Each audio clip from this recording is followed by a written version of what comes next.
아이고, 안녕하십니까. 공손하게 조신한 김상원 인사드립니다. 예. 할로윈이잖아요. 내가 여러분들 즐겁게 해준다고 내가 지금 이하고 앉아있어요, 내가. 이래 살아요, 내가 진짜. 뭐 이거는 올라가는 곳 어디든 공통적으로 이 꼬라지로 올라갈 거예요. 뭐 약간 저만의 신념이죠. 할로윈 때마다 이렇게 약간 이상한 코스튬을 입는 게 약간 학생들도 즐거워할 수 있을 것 같고, 그래가지고 매년 할로윈 때마다 이러고 있는데 올해 이건 좀 많이 힘드네요. 그러니까 컨셉이 부끄러운 건 아닌데 그냥 옷이 너무 쪼여요 지금. 옷이 너무 쪼여요 지금. 나 너무 힘들어요 지금. 이거 지금 안에 지금 제가 요즘 러닝도 되게 보정 속옷이라고 하나요? 좀 되게 허리 체형 교정되고 그런 거 쓰고 있거든요. 그래가지고 그거에 얘까지 나를 지금 옥죄고 있으니까 숨을 못 쉬겠어요. 힘드네요. 아무튼 예, 우리 저와 함께 한번 국어사를 한번 공부해 보도록 합시다. 아니 진짜 이게 지금 여러분 제가 항상 가끔씩 보면은, 그러니까 카메라에 봐야 되는데 이쪽을 보고 있잖아요. 이게 이쪽에 화면이 있거든요. 어떻게 녹화되고 있는지 그거를 보는 화면이 있는데 지금 그걸로 비치는 내 모습이 너무 웃겨. 지금 내가 수업을 못 하겠어. 웃음이 너무 나와 지금. 아무튼 그렇습니다. 예, 뭐 꼬라지는 어찌됐건 나는 여러분들 선생이고 난 여러분들 국어사를 가르칠 의무가 있어요. 그렇기 때문에 오늘은 한번 같이 국어사랑 의미론 같이 가보도록 하겠습니다. 평소에는 제가 세 꼭지로 나눴겠지만 오늘은 두 꼭지로 나눠서 그냥 국어사 전반, 의미론 전반 이렇게 두 개로 할 겁니다. 아마 그러면 시간이 오늘은 평소보다 좀 짧을 거예요. 일단은 그러면은 가보도록 하겠습니다. 네, 오늘은 고대국어부터 시작해서 중세국어, 의미론 이렇게 쫙쫙쫙 함 나가 볼 겁니다. 아시겠죠? 자, 오늘 지금 꼬라지가 이런데 지금 집중이 안 되겠지만 우린 시간이 없어요. 빨리 가야 돼. 자, 첫 번째로 우리는 고대국어를 다룰 거예요. 고대국어를 하면서요, 여러분, 한자 그리고 한문 그리고 우리말과, 그러니까 한국어와 한글 이 두 개를 구분하는 게 굉장히 중요해질 거예요. 그렇기 때문에 미리 한번 얘기를 드리고 가겠습니다. 뭐 많은 분들은 아실 건데 알아도 이게 틀리는 게 인간이에요. 자, 언어와 문자는 여러분 다르다는 걸 아셔야 됩니다. 언어는요, 우리가 생각하는 그 언어, 한국어, 일본어, konnichiwa, watashi 김성원 데스 이런 거, 일본어, hello, my name is 상원김, 영어, 이런 거 있죠. 그런 것처럼 음성 언어, 제가 지금 말하고 있죠. 요 음성 언어, 그리고 제가 지금 말하고 있죠. 요런 문자 언어까지 모두 포함하는 것이 언어입니다. 그래서 한국어, 영어, 일본어 이런 게 있을 수 있겠죠. However, 문자는요, 이 언어를 시각적으로 기록하기 위해서 사용되는 기호체계예요. 말 그대로 한글. 그러니까 제가 지금 한국어를 말하고 있다면 그거에 대본 같은 걸 쓴다라고 하면은 그때는 이렇게 대본을 이렇게 받아 적죠. 이런 식으로 적죠. 그러니까 기록하기 위해 사용되는 것이 문자라는 거예요. 그래서 여러분 생각해 보세요. 한국어라는 게 이게 많이 착각하신 분들이 많아요. 1446년 훈민정음 창제 이전에는 한국어가 없었다라고 생각하는 분도 있어요. 근데 그럴 리가 여러분. 우리 한국인, 우리 고려도 있었고요, 고구려도 있었고요, 신라, 백제 뭐 이런 여러 가지 과거의 나라들이 있잖아요. 그럼 그 과거의 나라들이 한국어 없이 소통을 했겠어요? 다 중국어로 소통을 했겠어요? 중국어로 소통을 했으면 그게 중국 나라지 어떻게 우리나라의 역사예요? 그죠? 우리나라 민족이랑 우리나라 민족만의 언어가 있을 거 아니에요. 그러니까 한국어는요, 훈민정음이 창제되기 이전부터 존재했습니다. 그러나 이 우리말을 적절하게 표기할 수단이 없었던 거예요. 이해되시죠? 그러니까 한자도요, 여러분, 우리말을 완벽하게 표기할 수도 없어요. 뭐가 있을까요? 폼 미쳤다라고 해볼까요? 폼 미쳤다. 지금 김상훈 폼 미쳤죠, 지금? 자, 여러분, 폼. 한자로 못 써요. 이런 거. 벌써부터 지금 난관에 봉착했죠. 이런 것처럼 우리말을 적절하게 표기할 수단이 아예 없었던 게 문제였습니다. 자, 그래서 우리가 뒤에서 계속 배울 거예요. 왜 이게 점점 발전해 왔는지를. 자, 그래서 요거에 맞춰서 한글과 한국어, 한자와 한문을 생각해 보면요. 한국어를 표기하는 수단이 한글이에요. 그리고 이 한글로는요, 영어도 표현할 수 있죠. 그러니까 한글은 문자예요. 그냥 이렇게 우리가 기억과 모음, 이렇게 자음과 모음을 조합해서 쓰면은 모든 것이 다 한글입니다. 쉽게 말해서요. 어때요? I love you. 뭐예요? 영어죠, 이거 영어. 영어인데 제가 어떻게 썼어요? 지금 한글로 쓴 거죠. 그렇죠? 그리고 콘니치와. 일본어죠. 일본어인데 제가 지금 한글로 쓴 거죠. 이런 것처럼. 그러니까 문자는요, 언어에 제약이 없어요. 제가 한글로 한국어 적을 수 있고, 영어 적을 수 있고, 아랍어 적을 수 있고, 일본어 적을 수 있고, 베트남어 적을 수 있고, 프랑스어 적을 수 있어요. 이런 것처럼. 아시겠죠? 그리고 한자와 한문, 요게 중요해요. 뒤에서 나올 건 한자와 한문을 구분하기 중요한데요. 그냥 뭐 정확하게 말하면 엄밀하게 말하면 아니에요. 아닌데 그냥 한문은요. 한문을 그냥 고대 중국어라 생각하세요. 조금 개념이 결이 다르긴 한데 그냥 한문을 고대 중국어라 생각을 하시고 이 고대 중국어를 표시하는 수단이 뭐였다? 한자였다 생각하시면 돼요. 그러니까 뭔 느낌이냐면요. 얘가 알파벳이고요. 얘가 영어가 되는 겁니다. 이런 식이에요. 이해되실까요? 그러니까 이 차이를 잘 알아주셔야 돼요. 한문과 한자. 한문은 언어예요. 고대 중국어라는 언어입니다. However, 한자는 그냥 문자 수단이에요. 이걸로 우리말을 표기할 수가 있어요. 뭐가 있을까요? 뒤에도 나올 건데. 집, 가, 고, 십, 다. 한국어죠. 집, 가, 고, 십, 다. 이 얼마나 맞죠? 한자로도 한국어를 표현할 수 있어요. 이해되시죠? 이런 거. 이것도 그거예요. 집을 가고파요거든요. 그러니까 이런 식으로 표시는 할 수 있어요. 그러니까 그러니까 표기 수단인 문자와 언어를 잘 구분을 해주셔야 된다는 게 제가 말하고자 하는 바인 겁니다. 이해되시죠? 그래서 이런 거 있어요. 우리 자막 외국 영화, 외화 같은 거 볼 때 뭐가 있어야 돼요? 자막이 있어야 되죠. 근데 우리 자막 집에서 같은 거 다운받아 볼 때 뭐라고 쳐요? 한글 자막이라고 하죠. 뭐 아이언맨 한글 자막 이런 식으로 검색하잖아요. 잘못된 거예요. 따지고 보면 한글 자막이면요. 여기에 I think 그러니까 자막에다가 I think 이런 식으로 써도 이건 한글 자막이에요. 왜? 한글로 썼잖아요. 그러니까 우리가 정확하게 우리가 이해할 수 있는 걸로 보기 위해서 한국어 자막이 필요한 거잖아요. 정확하게 따지면 이거는 한국어 자막이라고 보셔야 됩니다. 한국어 자막. 요렇게 표시를 해주셔야 돼요. 근데 아무도 이렇게 안 쓰죠? 아니, 한국어 자막이라고 생각해 주셔야 되고. 자, 저 2번 맨날 싫어요. 전 국어교육과잖아요. 맨날 이 소리 들어요. 니는 국어교육과가 영어 쓰면 되겠냐 이러는데 아니죠. 야, 저 여러분 한글날을 기념하여 피자를 서양 빈대떡으로 바꿔 불렀다. 뭔 택도 없는 소리예요. 한글날은 문자를 기념하는 날입니다. 피자를 이렇게 안 쓰고 이렇게 써도 되게 만든 이런 우수한 문자를 만든 세종대왕님께 감사하는 날이지 한국어의 우수성을 표방한 날이 아니에요. 그러니까 만약에 내가 메뉴판이 다 이런 식으로 영어로 써져 있었어. 그러면 이거를 피자로 바꿨다. 이걸 하면은 한글날에 되게 취지에 맞는 캠페인이 될 수 있겠죠. 하지만 내가 피자라고 이미 한글로 적어 놓은 거를 서양 빈대떡이라고 바꿔 부른다? 이거는 한글날에 굳이 할 필요가 없죠. 한국어의 날이 있다면 그때 하면 되겠지. 굳이 이걸 한글날에 해야 돼요? 그죠? 이런 거. 오케이? 됐고 3번 여권의 인도네시아의 찌아찌아족 이거 많이 들어보셨죠? 한글 쓰는 그쪽 한글을 그 부족의 언어의 문자로 채택한 곳이에요. 그래서 안녕하세요라고 했다. 걔네는 찌아찌아어를 쓴다니까 뭐 어떻게 하더라? 바하사 찌아찌아인가? 걔네 언어를 이렇게 불러요. 그러니까 이렇게 그냥 표시만 해놓은 거지 안에 들어가면 우리 못 알아봐요. 그러니까 읽을 수는 있는데 뭔 뜻인지 몰라요. 그러니까 표시만 그렇게 한다는 거예요. 자, 여러분 이거 이거 뭔지 이거 읽을 수 있겠어요? 그러니까 누가 봐도 익숙한 로마자잖아. 로마자인데 이거 House of Govern이라고 그죠? 독일어로 숙제라는 뜻입니다. 그러니까 그러니까 유럽권 언어 생각하시면 돼요. 다 같은 알파벳 쓰지만요. 프랑스어 다르고 독일어 다르고 영어 다르고 라틴어 다르고 다 다르잖아요. 그런 느낌인 거예요. 그러니까 한글이라는 하나로 한국어도 되고 이 찌아찌아족 언어도 되고 약간 이런 느낌인 거죠. 이해되시죠?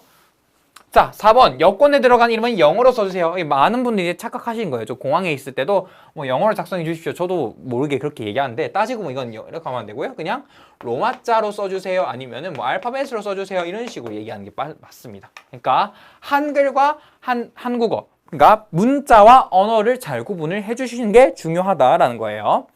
아무튼 그렇게 해서 이제 본격적으로 들어가 볼게요. 자, 국어사는요. 우리가 크게 다룰 거는 고대국어, 중세국어, 근대국어 이렇게 됩니다. 자, 그래서 고대국어는요. 통일신라 멸망까지를 우리가 고대국어라고 봅니다. 그리고요. 임진왜란부터 병자호란을 겪은 그 시대를 지나고를 근대국어라고 불러요. 자, 그리고 그 사이 가운데를 중세국어라고 부르는데요. 자, 이게 1636쯤인가 그렇죠? 이게 뭐 900년대 얼마죠? 그러면 한 이쯤 1446년 어떤 중요한 일이 일어나죠? 국어에서 국어사적으로는 가장 중요한 일이에요. 뭐? 한글 창제가 있죠. 한글 창제. 세종대왕님이 훈민정음을 배포하십니다. 이때. 자, 그래서 보시면요. 고대 국어는 아직까지 한글이 발명되기 전이잖아요. 그럼 우리말의 표기를 뭘로 하겠어요? 그렇죠. 한자로 하겠죠. 한자로. 그럼 중세 국어는요. 중세도 초반부까지는 한자를 쓸 거예요. 그리고 한글이 나와도요. 모든 게 한글로 바뀌는 게 아니에요. 모든 문헌이 한글로 바뀌는 게 아니라는 거죠. 일부 한글이 쓰이긴 합니다만 완벽하게 한글이 쓰이지는 않는다. 근대국어로 들어가면요. 근대국어부터는 이제 비율이 반반 정도로 바뀌어요. 서민층은 한글을 쓰고 양반층은 한자를 쓰는, 한문을 쓰는 이런 경향이 발달하고요. 그리고 이제 점점 현대로 올수록 한글의 비중이 늘어나고요. 지금은 한자를 거의 안 쓰죠. 저 어릴 때, 저 초등학교 때까지만 하더라도요. 신문에 한자 꽤 있었어요. 네, 진짜 신문에 한자 거의 많아가지고 저는 거의 못 읽은 수준의 그런 게 많았었거든요. 신문 기사가. 근데 요즘은 신문 기사 같은 거 보면 이런 거밖에 안 보이죠, 그냥? 아우씨, 한자를 왜 이렇게 못 써? 그러니까 요즘 보는 한자 이런 거밖에 없잖아요. 이씨, 김씨, 뭐 윤씨, 약간 이런 것처럼 성 같은 것만 쓰잖아요. 뭐 정치인이라던가 약간 이런 분들 쓸 때. 이때 말고는 거의 안 쓴단 말이죠. 그러니까 요새는 거의 한자가 줄어들었다라는 거예요. 그래서 뭐 이런 식으로 시대 구분이 되는데 그냥 요 정도만 알아두셔도 무방합니다. 또 요 구분이 조금 논란이 많아요. 뭐 이거는 좀 옳게 되지 않은 구분이다라고 주장하시는 분들도 있고. 그런데 일단 교과서에서는 이런 구분을 채택하고 있기 때문에 그렇게 알아두세요. 자, 그래서 수능에서는 어떤 식으로 출제되냐라고 했을 때 수능에서는 그냥 얘가 나온다라고 생각하시면 되고요. 그 다음에 간혹 얘가 나와요. 일단 1순위고요. 그리고 얘가 한 4순위 정도 되고요. 그리고 얘가 6순위 정도 됩니다. 출제 빈도로 따지면요. 얘가 1에서 3순위 다 먹어요. 중세국어가. 중세국어가 그만큼 굉장히 출제거리도 많고 뭐 비교할 것도 많고 많아요. 엄청. 그래서 중세국어만 잘 알아둬도 솔직히 반은 간다라는 건데 문제는 고대국어가 안 나온 게 아니라는 거죠. 원래는요. 고대국어 아무도 안 가르치셨어요. 강사분들도. 근데 작년 6평에 요 문제죠. 네, 요거 작년 6평에 고대국어가 나와버렸어요. 고대국어가 나와버렸기 때문에 이제 우리도 고대국어를 준비를 해야 한다라는 겁니다. 아시겠죠? 자, 그러면 고대국어부터 가볼게요. 자, 고대국어. 자, 삼국시대 이후부터 통일신라 멸망 전까지 쓰이던 신라말이죠. 신라말. 왜 그렇게 써요? 수도가 어디예요? 신라잖아요. 그러니까 현 영남방언의 기원으로 추정된다. 솔직히 그럴 수밖에 없잖아요. 자, 여기가 경상도인데 여기가 신라잖아요. 신라. 그러니까 여기서 우리말의 뿌리가 생겼단 말이에요. 여기서 우리말의 뿌리. 이게 확산이 된 거지. 그러면은 여기 지금 쓰는 데 어디야? 경상도잖아요. 영남도잖아요. 영남방언.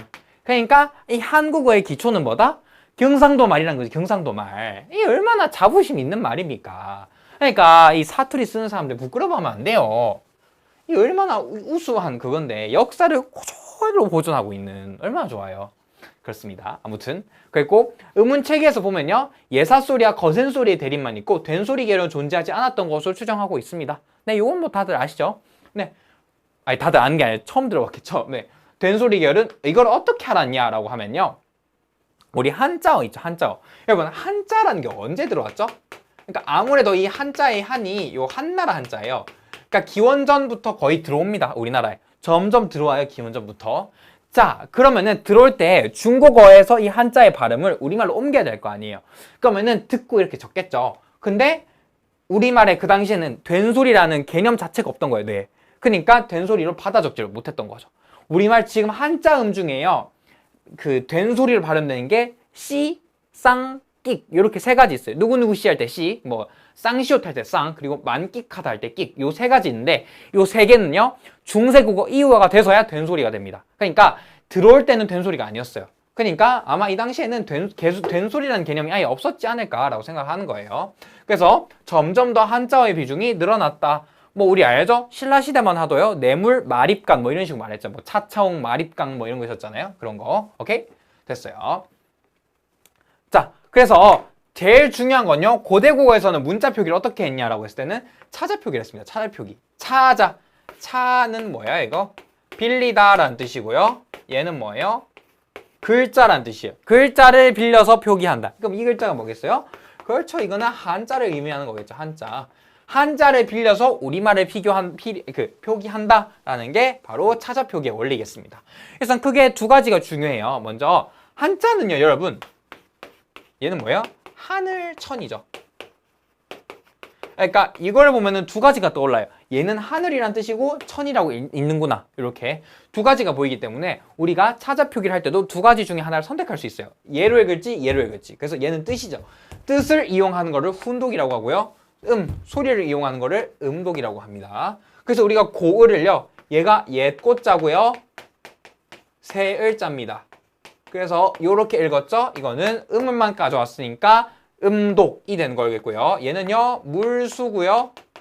얘는 소리 음입니다. 물소리잖아요. 뜻을 따왔죠? 그렇기 때문에 얘는 훈독이 되는 겁니다. 이해되시죠? 이렇게 정리하는 거예요. 요게 가장 기본적인 원리라고 생각하시면 돼요. 그럼 실제 용례를 한번 볼까요? 어떻게 쓰였는지. 자, 우리 요거에 이제 최세진 선생님의 훈몽자회라는 책에서 가져온 건데요. 우리 기역, 니은, 디귿, 리을 요거의 최초의 기원이 된 거예요. 자, 그래서 얘를 보면요. 자, 우리 지금 디귿이라죠. 디귿. 자, 중세국어 때는 국외음화가 되지 않았기 때문에 그 당시에는 D로 읽었고요.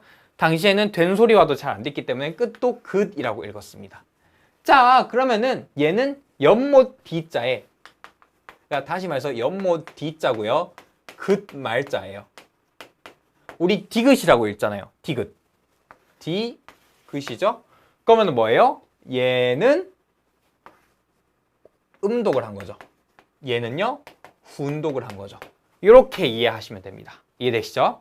그래서 얘는 음독하고 얘는 훈독했다. 하지만요, 무조건 있잖아요. 이게 끝이랑 관련이 있을 때만 훈독한다. 이런 건 아니에요. 관련이 없어도 훈독을 할 수는 있습니다. 얘도 그렇잖아요. 자, 마찬가지로 우리 이번에는 시옷 해볼까요? 시옷. 시옷. 시옷. 음독. 얘는 훈독. 이렇게 되겠죠. 바로 알겠잖아요. 이렇게. 쉽죠? 이런 식으로 생각하는 거예요. 그러니까 뭘 가져왔냐? 음과 훈 중에 어떤 걸 취해서 왔냐라는 것만 생각해주면 되시겠습니다. 자, 그래서 얘 한번 생각해 볼까요? 얘는 여러 가지 좀 꼬아서 내봤는데, 자, 쇠기나물, 그러니까 소귀나물인데요. 이거를 우이체라 표기를 했네요. 자, 이거는 요렇게 뜨고, 요렇게 뜨고, 요렇게 떠요. 그러면은 얘는 어떻게 하는 거예요? 자, 소귀나물, 소귀나물 했네요. 뭐예요? 전부 훈독을 했다라고 와주시면 되겠네요. 그 다음에 우리 광주 사신 분 계실까요? 광주는 빛골이죠. 빛골. 빛골. 얘도 전부 훈독이네요. 자, 이번에는 사슴이 뿔이네요. 사슴의 뿔. 그러면은 자, 사삼.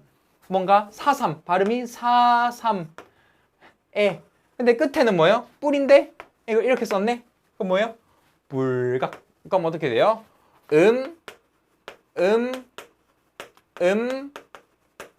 훈. 이렇게 정리할 수 있겠죠. 자, 그 다음에 하고를요, 이런 식으로 표기했대요. 할위자에 보낼 고자예요.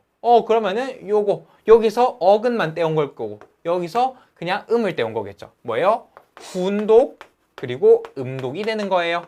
이런 식으로 정리하면 되는 겁니다. 이해되죠? 뭐 크게 어렵지 않죠? 맞죠? 아, 진짜 내 모습 살벌하다, 진짜. 내가 이러고 사나요? 진짜 이렇게 보니까 내가 좀 살을 빼야 되겠다는 게 좀 느껴져. 아, 진짜 살 빼야겠어요. 수능 끝나면은 열심히 살을 빼도록 하겠습니다. 자, 아무튼 이거 정리됐죠? 오케이, 넘어갑시다. 자, 요건 수능 기출이에요. 아마 많이들 풀어보셨을 거니까 요거는 패스하도록 할게요. 답지는 물론 다 달아둘 겁니다. 자, 그 다음에 이제 2두부터 볼게요. 이제 여러분, 차자표기의 방금은요, 기본을 배웠던 거라면요, 이제 차자표기의 실제 사례들을 좀 볼 거예요. 첫 번째로는 이두라는 걸 볼 거고요. 두 번째라는 거는 구결이라는 걸 볼 거고요. 세 번째로 향찰이라는 거를 보겠습니다. 자, 얘네 주목할 거는요, 한자를 썼는지, 그러니까 한자인지 문인지 요거를 잘 비교를 해주셔야 돼요. 아시겠죠? 자, 첫 번째 이두는요, 자, 우리 이것부터 생각해 볼게요. 한문의 어순이 어떨까요? 자, 우리 그때도 저번 시간에도 다루었지만 지지난 시간인가요?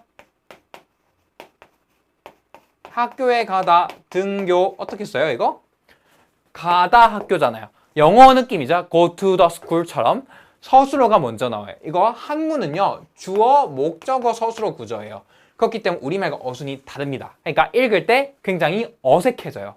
자, 그래서 이두라는 거는요, 요 한문 주어, 목적어, 서술어로 순으로 되어 있는 이 문장을 어떻게 우리말 어순으로 주어, 서술어, 목적어 이런 식으로 바꿔서 표현한다라는 겁니다. 이해되시죠? 오케이. 자, 그래서 어떤 식으로 하냐? 그냥 진짜 맨 처음에는 단순히 한문을 우리말 어순에 맞춰서 서술했던 거예요. 뭐 A, B, C였던 거를 A, C, B 이 정도로 해석을 해서 우리말 어순에 맞게 해석한다거나. 근데 점점 이 이두가 발전해서요. 약간 하나의 언어가 됩니다. 어떻게? 일단 요거까지 맞아. 요거까지는 옛날이랑 똑같아. 근데 형식 형태소 같은 거를 찾아 표기했던 거예요. 그러니까 뭐예요, 여러분? 이거 등교도? 등교도 보면은 여기에 그냥 이게 가다 학교 이런 식으로 얘가 알아서 스스로 활용을 해야 돼요. 적재적소에. 그러니까 가다 학교잖아요. 그럼 어디야? 어디 학교? 학교에 가는 거야? 학교 가는 거야? 이런 식으로 우리가 스스로 추론을 해줘야 된단 말이죠. 귀찮잖아요. 그러니까 추론할 필요 없게 그냥 내가 형식 형태소 내가 찾아 표기해서 박아둘게 라고 하는 게 그 발전된 이두, 후기 이두입니다. 자, 그래서 보시면요. 자, 첫 번째로는 임신서기석. 얘는 초기 이두의 대표적인 예시인데요. 자, 요 부분이 중요합니다. 천전서. 자, 하늘 앞에 맹세한다. 자, 이게요. 그러니까 중국, 그러니까 한문이었으면요. 얘는 서천전이 돼야 돼요. 맹세하다가 맨 앞으로 와야 됩니다. 중국식으로 썼으면은. 근데 얘는 어떻게 돼요? 하늘 앞에 맹세한다처럼 어떻게 돼요? 우리말 어순에 맞게 그대로 배치가 돼 있죠. 그렇기 때문에 얘를 우리말에 맞게 한문을 어순을 바꿨다라고 하는 초기 이두에 해당하게 되는 겁니다. 자, 그렇다면 밑에 거 볼게요. 자, 밑에 거 이게 원문이에요. 이게 배반하다는 뜻이요. 배반하다 본국을 이런 식으로. 그러니까 배만 있는데 이게 배반하다인 걸 떠올려야 되고요. 본국인데 본국이 목적어란 것도 이것만 보고 딱 떠올려야 되는 거예요. 귀찮죠. 그래서 대명률 직해라는 책이 나옵니다. 직해라는 거는요. 이두를 달아서 해석했다 이런 뜻이에요. 자, 그러면은 이거 우리말 순서대로 하면 어떻게 돼요? 그렇지. 본국이 먼저 와야지. 그리고 배만 있으니까 싫잖아요. 배반 다 써주고. 자, 본국을 배반하고처럼 우리 형식 형태소도 남아있잖아요. 을 형식 형태소 그대로 찾아 표기해서 가져왔죠? 어떻게 찾아 표기했어요? 그렇죠. 얘는 음독했네요. 자, 배반하고 아까도 했어요. 할 위자에 보낼 고자. 그러면 얘는 훈독했겠네. 얘는 음독했겠네. 이런 식으로. 이해되나요? 그러니까 원래 여기서는 그냥 순서만 바꿨잖아요. 근데 이제 여기는 조사까지 붙여서 한자를 어느 정도만 읽을 수 있다면 완벽하게 뜻을 이해할 수 있게 했던 게 목표였던 거예요. 이해되시죠? 쉽게 말해서 그냥 제가 항상 드는 예시라서 그냥 여기 아직까지 안 주고 있는 건데요. 이두는요. 아이가 유를 되겠네. 사랑한다. 이런 식으로 쓰는 게 이두래요. 자, 그렇다면 구결은 무엇이냐? 자, 구결은요. 한문 원문을 해독할 때요. 요 문법적 관계를 표시하기 위해서 우리말 조사나 어미를 활용하는 거예요. 쌤. 아까 초기 이두도 후기 이두도 형식 형태소 같은 거 찾아 표기했잖아요. 뭐가 다른데요? 라고 했을 때는요. 얘는 한문 원문 그대로예요. 얘는 어순을 바꾸지 않습니다. 어순을 바꾸지 않아요. 그게 중요한 겁니다. 이해될까요? 자, 보시면은요. 자, 원래는요. 우리 여러분 그런 말 들어봤죠? 내 말에 토 달지 마. 조사나 어미를 토라고 해요. 토. 얘를 토라고 합니다. 그러니까 이렇게 원래 한문 문장은 원문이 이렇게만 나와 있어요. 근데 이렇게만 돼 있으면 해석하기 어렵단 말이죠. 그렇기 때문에 이런 식으로 힌트를 하나씩 넣어주는 겁니다. 이게 뭐예요? 다 형식 형태소를 이렇게 쏙쏙 넣어준 거예요. 나만의 규칙으로.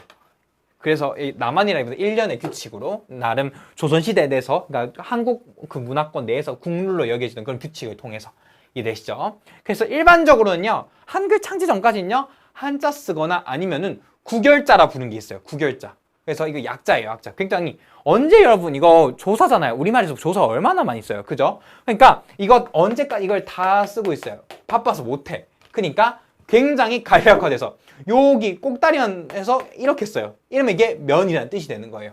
웃기죠? 보세요. 하기 시습지 면. 그러니까 보세요. 배우고 때때로 그것을 익히면 과정이에요. 자, 그러면은 정말로 즐겁지 아니한 그러니까 가가 나중에 과거에는 이제 아라는 식으로 의문 보조사가 쓰였거든요. 그래서 그걸 표시한 거예요. 그래서 근데 옛날에는 한글이 없었으니까 이렇게 한자로 이렇게 어금니 아자로 표시를 하기도 했다라는 겁니다. 이해되실까요? 그러니까 이거는 어순을 전혀 건드리지를 않았다. 그래서 어떻게 되는 거예요? 그냥 I가 love 한다. you를 이거 잘못 썼어요. 죄송해요. love 한다. 요게 이두고요. 구결입니다. 얘는 어순을 바꿨지만 얘는 어순을 안 바꿨죠. 요거 차이 생각 이해되시죠? 좋아요. 자, 그럼 이제 조금 더 구결 중에서 살짝 좀 어려운 거 한번 제가 건드려 볼게요. 자, 여러분 이거 나 모르겠다, 나 듣기 싫다 하시면 넘기셔도 돼요. 출제 가능성은 낮습니다. 영어는 아닌데 낮아요, 굉장히. 그래서 굳이 해야 될까 싶었는데 하는 게 좋을 것 같아서 그냥 넣어봤어요. 괜히 좀 찜찜하면 넣는 게 좋더라고. 석독구결이라는 게 있는데요. 우리가 앞에서 본 거 있죠, 이거. 이거는 음독구결이라는 거예요. 그냥 말 그대로 단순하게 토만 붙여놓은 거. 이걸 음독구결이라고 하는데 석독구결이라는 건 뭐냐면요. 자, 얘는요, 그냥 뭐예요? 조사만 붙여주죠. 근데 우리 구결의 특성상 어때요? 구결은 어순을 바꿀 수가 없어요. 그러면 읽다가 헷갈리잖아요. 그렇기 때문에 약간 꼼수를 줘서 읽는 법을 표시를 해둔 거예요. 그거에 뭐라고 하냐면요, 역독점이라고 합니다. 그러니까 읽는 순서를 제시해 주는 거예요. 그러니까 우리 옛날에는 글을 이런 식으로 썼잖아요. 그러니까 구결도 요쪽에 달았어요. 요쪽에. 그러니까 요쪽에. 여기 보시면 살짝 뭔가 이렇게 지렁이처럼 글씨 지나간 거 보여요? 이게 다 구결자예요. 구결자. 그러니까 구결을 옆에다 붙여 놓은 거예요. 그래서 여기다가 붙일 수도 있고요. 반대로 여기다가 할 수도 있게 됐어요. 자, 그렇다면 어떤 일이 생기냐? 자, 그래서 만약에 이렇게 오른쪽에 구결을 달면 그대로 읽어 나가고요. 왼쪽에 구결을 달면 일단은 건너뛰어요. 건너뛰고 역독점이 있는 부분까지 읽습니다. 그리고 역독점이 나왔잖아요. 그럼 다시 우리가 건너뛴 부분으로 돌아가서 읽는 거예요. 그러면은 이제 우리말의 어순에 맞게 해석할 수가 있게 되는 겁니다. 자, 그러니까 보세요. 만약에 이렇게 여기에 짜자자자자 뭐라 써 있어. 그럼 이거 그대로 읽어인데 만약에 여기에 뭐가 써 있어. 여기에 뭐가 써 있으면은 이제 잠깐 이 구절 패스하고 넘어가서 해석하자 이렇게 보는 겁니다. 예시를 통해서 한번 보여줄게요. 그러니까 요게 원문이고요. 요거를 살짝 여러분들 알아보기 쉽게 옮긴 게 요거예요. 자, 그래서 제가 이렇게 써 있는 거를 이렇게 변환하다 보니까 표기에 한계가 있어서 보세요. 위에 쓴 게 오른쪽에 쓴 거예요. 아래에 쓴 게 왼쪽에 쓴 걸 생각한다고 하시면 돼요. 자, 얘는 그럼 어떻게 돼요? 오른쪽에 썼어. 그러면은 얘 그대로 해석해. 자, 그 다음 나아갑시다. 자, 이렇게 돼 있네. 얘도 지금 오른쪽에 있네. 그대로 해석해. 얘는 어디 있어요? 왼쪽에 있네. 그럼 이 덩어리 잠깐 패스해. 그 다음에 D는 또 여긴 또 위에 있네. 위에 있으니까 읽어. 근데 이거 뭐야? 이 점이 있네. 이게 뭐예요? 역독점인 거예요. 자, 그러면 이까지 읽고 어떻게 나가요? 읽고 다시 돌아가서 이제 이거를 해석해. 얘가 제일 마지막에 오는 애야 라고 하는 거죠. 자, 그래서 어떻게 하면 됩니까? 첫 번째로 A 해석해요. 그 다음에 B 해석합니다. C에는 지금 왼쪽에 구결이 달려있기 때문에 패스해요. D로 갔다가 마지막에 C를 해석하면 되는 겁니다. 요게 석독구결이라는 거의 특징이에요. 이해되실까요? 그러니까 우리가 구결만으로는 어순을 제시해 줄 수가 없으니까 살짝 어느 정도의 힌트를 주기 위해서 도입한 시스템이다라고 생각하시면 돼요. 얘가 좀 쉬운 편이고요. 크게는 막 25개로 나오는 것도 있어. 그거는 저도 도저히 못 알아보겠어가지고 이 정도는 충분히 수능에서도 한 번은 물을 수 있을 것 같아가지고 한번 넣어봤습니다. 그러니까 요 원문을 이렇게 변형한 거다라는 거 말씀 알아두시고, 자, 그 다음에 향찰인데요. 향찰은 벌써부터 보기 눈에 다른 게 있어. 얘는 한 자를 빌려서 표기해요. 자, 그러면은 우리 이두구결은 어때요? 이두구결은 자, 여러분 본인이 미국 사람이야. 이거 보면서 어떤 생각 들어요? I 뭐시기 you love I love you라고 하면서 어느 정도 의미가 어때요? 의미가 추론이 되죠. 향찰은요, 진짜 문자만 빌리는 거예요. 문자만 빌리는 거기 때문에 아무도 못 알아봐요. 고대 중국인들도 이거는 못 알아봅니다. 왜? 그냥 글자만 갖다 쓴 거거든. 자, 어떤 식이냐라고 했을 때 향차는요, 내가 너를 사랑한다. 이런 식으로 쓰는 게 뭐예요? 이게 향찰이에요. 완전 이거 미국 사람들 이거 어떻게 알아요? 모르죠? 그러니까 요런 게 향찰이라는 겁니다. 쉽게 말해서 이두구결은요, 어순 바꾸고, 그러니까 한 문을 어순을 바꿔서 우리말처럼 표시하는 거라면은 향찰은 진짜 그냥 문자만 갖다 떼와서 우리말을 표시하는 거다라고 생각하시면 되겠습니다. 그래서 훈주 음종이란 게 있는데요. 실질 형태소는 요거 여러분들은 훈독이라 돼 있을 거예요. 훈독을 하고 형식 형태소는 음독을 한다는 향찰의 제1원칙이 있었는데요. 아무도 안 달았어요. 그래서 아직까지 향찰 해석에 어려움이 많습니다. 그래서 해석이 어려움이 많고 그렇기 때문에 뚜렷한 규칙이 없었기 때문에 향찰은 일찍 망했어요. 이두가 8세기인가 뭐 되게 옛날에 나와가지고 조선시대까지 말기까지 흥행했던 거는 이두는 비교적 쉽기 때문이었어요. 하지만 향찰은 그렇지 않기 때문에 향찰은 일찍 나락을 가버렸습니다. 이해되실까요? 자, 그래서 얘 보시면요. 선화공주님은 이라고 했을 때 선화공주 뭐 그러다 쳐. 주은이야, 주은. 근데 님님님님님님님님님님님 얘를 얘를 훈독해버린 거겠죠. 이해되시죠? 이렇게. 오케이? 아니, 요런 것밖에 없어요, 문제가. 네. 요거는 한번 여러분들 푸셔보셔도 될 것 같아요. 네. 이거는 뭐 크게 어려운 문제가 없기 때문에 이렇게 그냥 요 개념만 좀 알아두시면 돼요. I love you를 향찰과 이두와 구결식으로 바꿔본 시스템입니다. 이해되실까요? 좋아요. 이렇게까지만 해주고. 자, 그러면은 요거 한번 저랑 같이 해봅시다. 내가 집을 가다라는 문장이 있어요. 자, 얘를 한자로 쓰면, 한문으로 쓰면은 귀 갑니다. 내가 가다 집에. 자, 그러면 초기 이두는 어떻게 써야 될까요? 그냥 내가 집에 가다잖아요. 그러면 어떻게 써야 돼요? 그 다음에 가, 그 다음에 귀 이렇게 되겠죠. 이거 여러분 쓰기 힘드니까 얘 1번, 얘 2번, 얘 3번이라고 할게요. 아니다. A, B, C라고 합시다, 그냥. 얘 A, B, C라고 할게요. 자, 그러면 후기 이두는 어떻게 돼요? 후기 이두? 후기 이두는 여기다 이제 막 조사까지 집어넣는 거야. A에 가, A에 가, 그 다음에 집을, 집. 자, 집. 집, C죠, C. 집,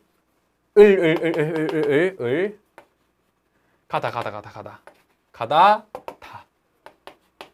요게 후기 이두겠죠? 어순까지 쫙 바꿔줬으니까. 그렇다면은 구결은 뭐예요? 구결? 음독 구결.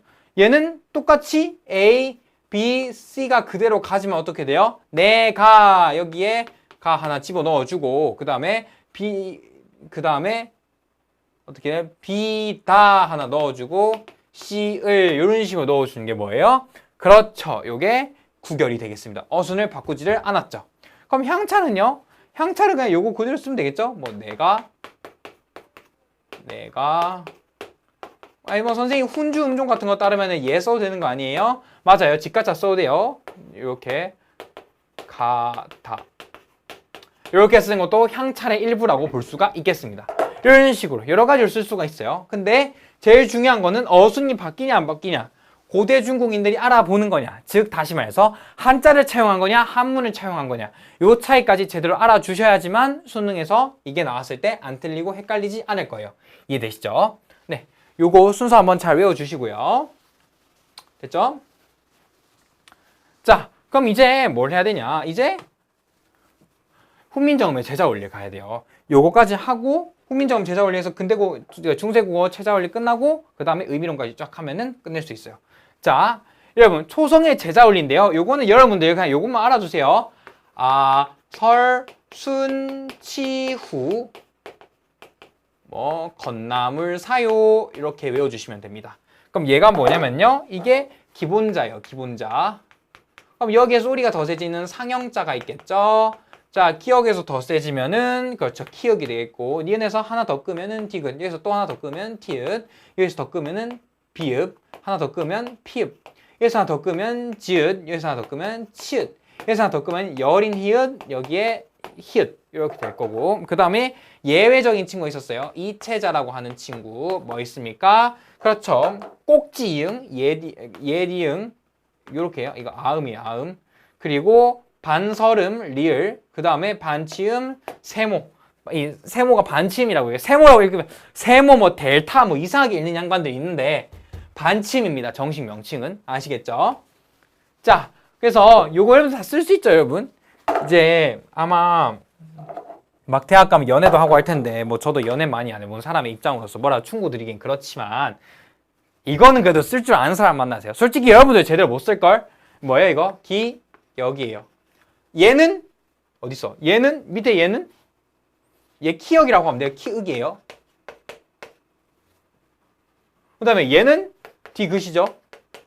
얘는요? 얘는 티읕이에요. 이런 식으로. 자, 그래서 특이한 애들만 좀 이름 알려주시면요. 얘 맑은 눈에 광인처럼 생기네. 여린 히읗이라고 합니다. 왜? 히읗보다 약하잖아요. 우리 피아노 같은 거 보면 샘 여린 소리 뭐 이런 거 배우죠. 그러니까 얘보다 약하다라고 해서 히읗보다 약한 소리 여린 히읗이라고 하고요. 얘는 옛 이응 혹은 꼭지 이응이라고 하고요. 얘는 리을입니다. 리을인데 반설음이라고도 해요. 왜냐면은 이 설음의 특징을 반만 가지고 있어서. 그리고 세모, 델타, 세모 아니라고 했어요. 반침입니다. 이런 반침, 반만침이라는 뜻이에요. 이런 식으로. 이해되시죠?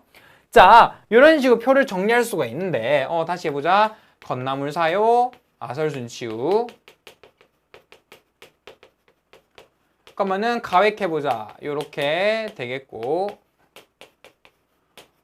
요렇게, 다 됐고, 여기에 이체자까지 적어 넣었어. 라고 했을 때, 자, 그러면은 기본자는 뭐냐? 우리 기본자는 어떻게 만들어진 걸까요?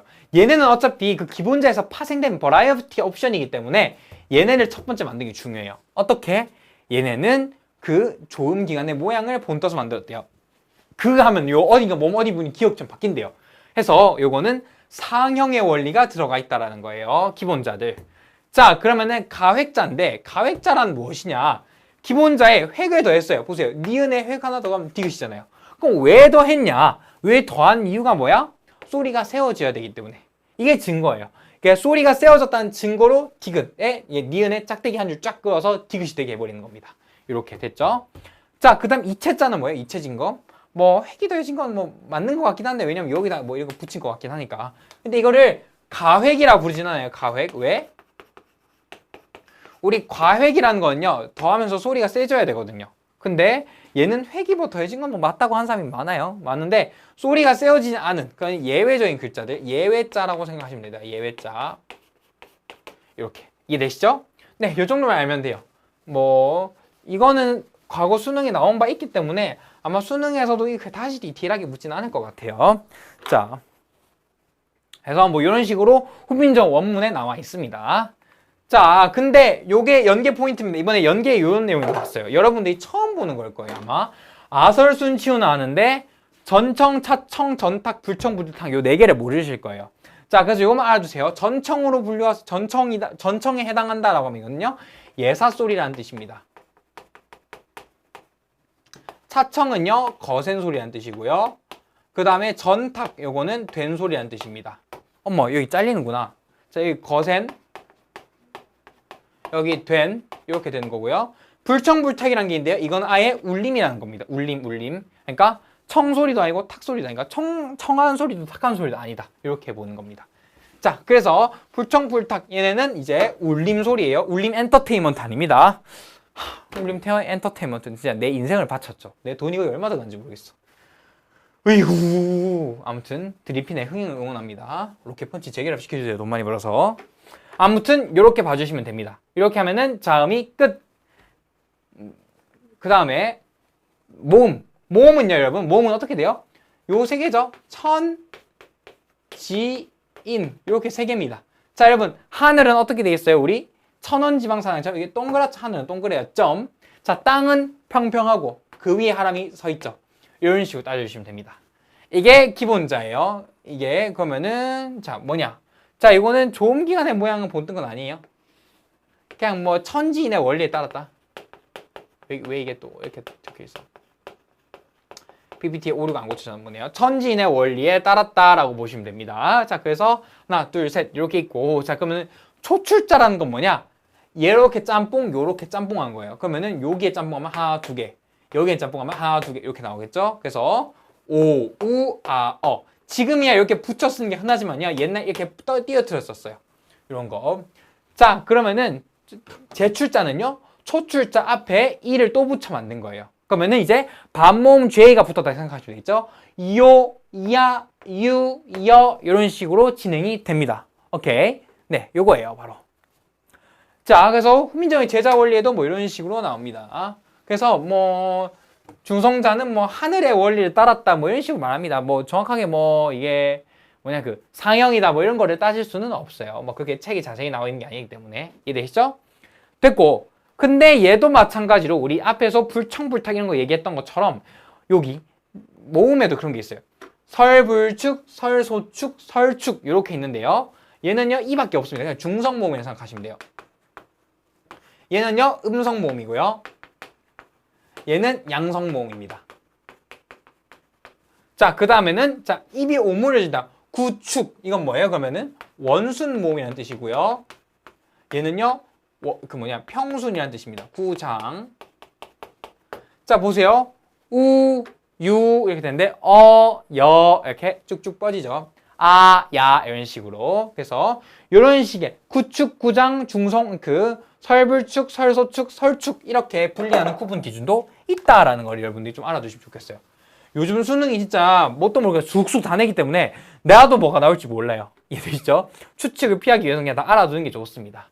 됐죠? 네, 이렇게 문제도 있는데 이거 한번 풀어보시면 되고. 네, 그럼 이제 훈민정음에서 이제 세종대왕님이 샤라웃 하신 부분이 있어요. 그럼 그 부분에 대해서 한번 더 설명해 볼게요. 자, 세종대왕님께서는요, 앞에 우리 뭐 배웠죠? 자음, 초성자 배웠죠, 초성자. 그 다음에 모음, 중성자 배웠어요. 그럼 우리 하나 더 남았는데? 그렇지, 종성자가 남았다며요, 종성자. 얘를 어떻게 하지? 라고 했을 때 요거는 규정이 있어요. 종성, 부용, 초성이라는 뭡니까?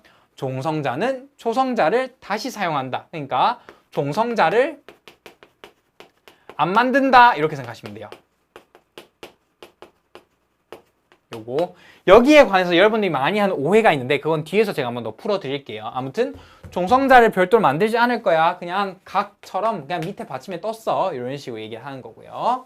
이렇게 언급해 놓으셨어요. 냉중소리, 냉주소리 난 다시 첫소리를 쓰느니라 이렇게 얘기를 다 언급해 두셨고. 자, 그 다음에 자음의 활용인데요. 자, 연서와 병서라는 게 있습니다. 이게 뭐냐? 자, 자음 같은 경우는요. 입술 소리 무, 브, 프 얘네의 밑에 이응을 그대로 이렇게 붙이잖아요. 그러면 순경음을 만들 수 있어요. 순경음이 뭐냐? 그냥 여기 이렇게 F나 V 발음할 때 이렇게 깨물죠. 그거예요. 무, 브, 프, 프 이런 식으로 발음할 수 있는 게 순경음이라는 거고요. 그리고 합칠 때, 그러니까 쌍자음 아니면은 겹자음 만들 때 얘기하는 거겠죠. 각자병서는요, 이거는 쌍자음에 해당하는 얘기고요. 합용병서 다른 글자 이렇게 쓰는 거잖아요. 이거는 각자 합용병서의 얘기가 됩니다.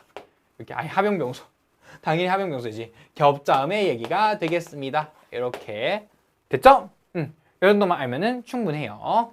네, 좋아요. 그러면은 잠깐 쉬고 저도 지금 물 좀 한 번 마시고 우리 중세고의 특징부터 다시 이어나가 보도록 할게요. 저는 다음 시간부터는 이 옷을 좀 갈아입고 올게요. 지금 내 옷이 너무 꼬라지고 너무 웃겨가지고 아무튼 조신한 수업 들어주셔서 감사하고 저는 멀쩡하게 다시 찾아오겠습니다. 뿅!